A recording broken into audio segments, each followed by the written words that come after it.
সময় অনাদি অনন্তই সময়। সৃষ্টির আগেও সময় ছিল, সৃষ্টি ধ্বংস হয়ে যাবার পরেও সময় থাকবে। কিন্তু আমাদের হাতে সময় কি অনন্ত? তা কিন্তু নয়। জন্ম থেকে মৃত্যু পর্যন্ত একটা নির্দিষ্ট সময় আমাদের হাতে থাকে। আরও অদ্ভুত বিষয়, কার হাতে কতটুকু সময় আছে আমরা কেউ জানি না। কার সাথে বলা শেষ কথাটা আমাদের যে শেষ কথা হয়ে যাবে, কার সাথে হওয়া দেখাটা আমাদের শেষ দেখা হবে, আমরা কেউ জানি না। আরও মজার বিষয়, সময় একমাত্র জিনিস যেটা একদম আমাদের নিজেদের। আমাদের কাছে আমাদের নিজের বলতে যেটা থাকে সেটা শুধুই সময়।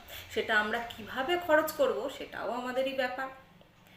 আমরা যখন কাউকে কিছু দিতে যাই তখন সবচেয়ে গুরুত্বপূর্ণ যে জিনিসটা আমরা দিতে পারি, একদম নিজের জিনিস, সেটাও সময়। আবার সময় কোনোদিনই স্থির থাকে না, আজ আছে কাল নেই। ভালো সময় খুব উৎফুল্ল হওয়ার কিছু নেই, খুব তাড়াতাড়ি শেষ হয়ে যাবে। আবার খুব দুঃখের সময়, তাতেও কষ্ট পাওয়ার কিছু নেই, একটু ধৈর্য ধরলেই সেই খারাপ সময়টাও ঠিক কেটে যাবে। কারণ সময় তো কখনো স্থির থাকে না, কারুর জন্যই থেমে থাকে না।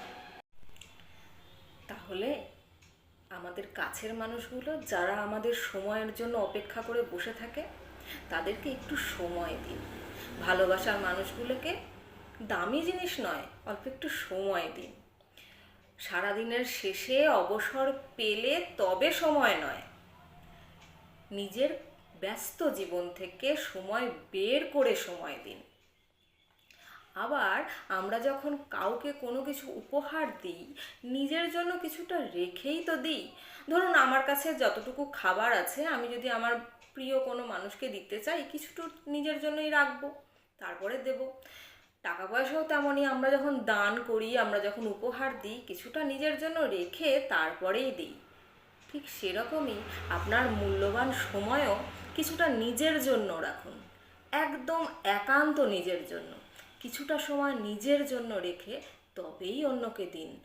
নিজের হাত খালি করে সবটাই দিয়ে দিলে নিজের হাতে যে কিছু থাকে না,